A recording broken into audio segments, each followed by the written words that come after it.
Shadow Serpent, Viperian. The tea merchant, invited to Fran's manor, felt his heart swell with anticipation, seeing profit on the horizon.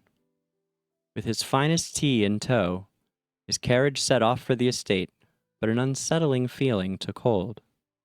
The place reeked of decay and was devoid of life. Skeletons, even those of serpents, littered the ground. This eerie sight gave him pause, but a colossal serpent suddenly blocked his way. It bared venomous fangs and eerie green eyes, compelling him deeper into the estate, leaving him no choice but to comply.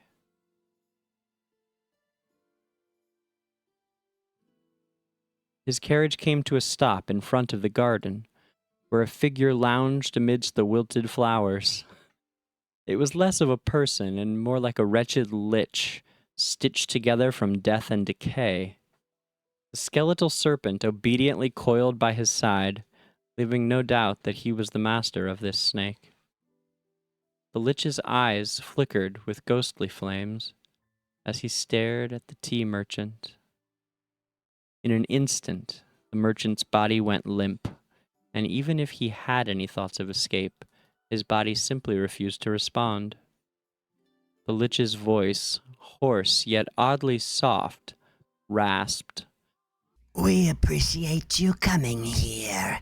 Come, have a seat. Business should never be done without tea.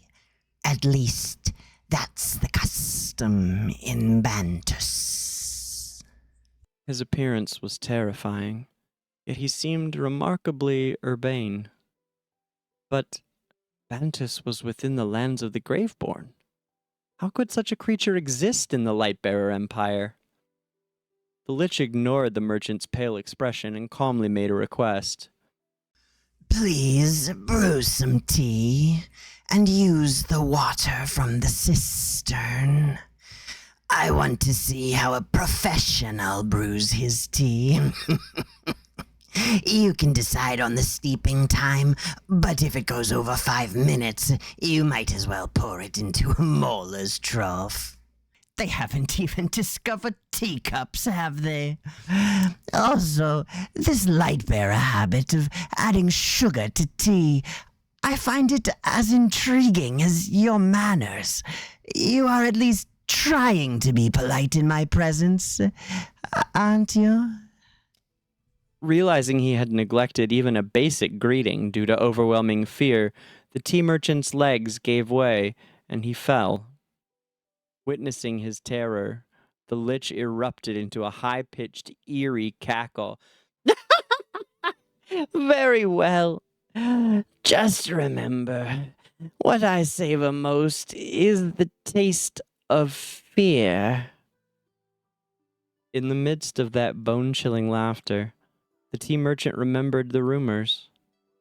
Bantus lacked elegance and traditions.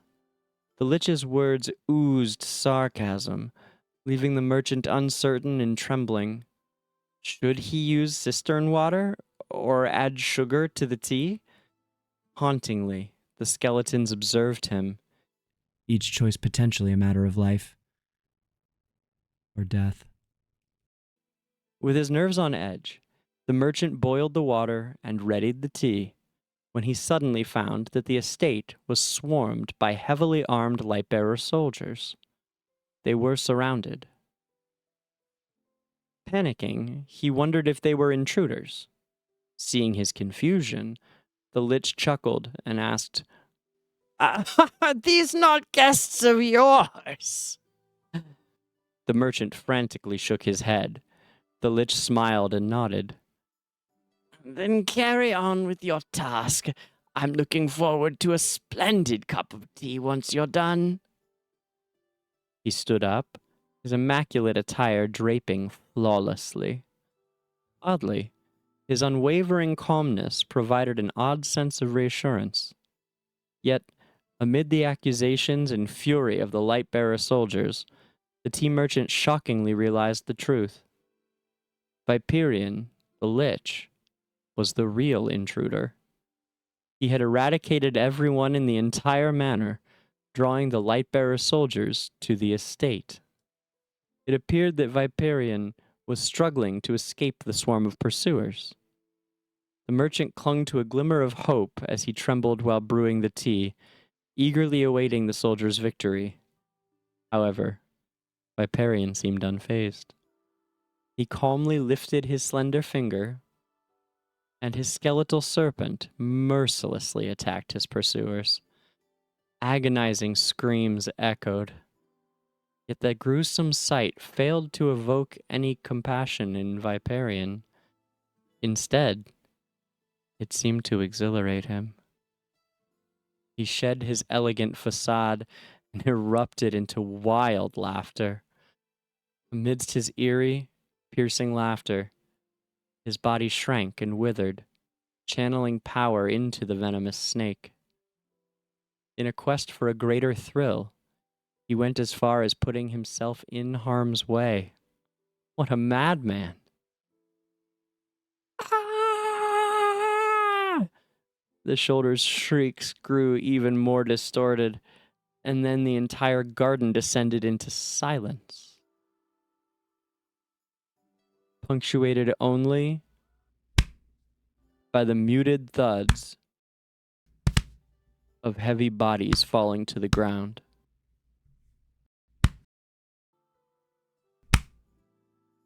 The stillness became oppressive. Viperian reveled in this deathly ambiance. His body slowly reverted to its previous state. Now that we're done with that, it's time for some tea, he said, turning around, his voice returning to its composed, urbane tone. His attire remained impeccable, as if the lives taken were mere inconveniences. The tea merchant sat on the ground, his face even paler than before, overwhelmed by despair. There was no one left to save him.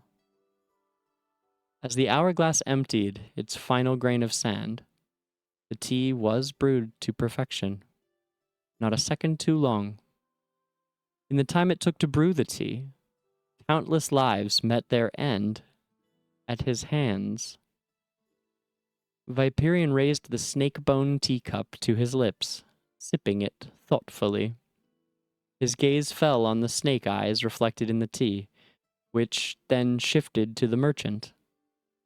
The skeletal snake slithered against the merchant's foot, causing shivers down his spine. He understood it was his turn, and that this wasn't the taste of fear the lich desired. Trembling in fear, he knelt down, unable to find words to plead for mercy. But all he heard was the jingle of a coin purse being placed on the table. The tea was exquisite, but even more so is your fear. That's a rare delicacy, Viperian commented.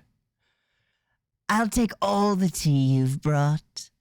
Prepare some and send it to Duke Castillo's manor in Bantus.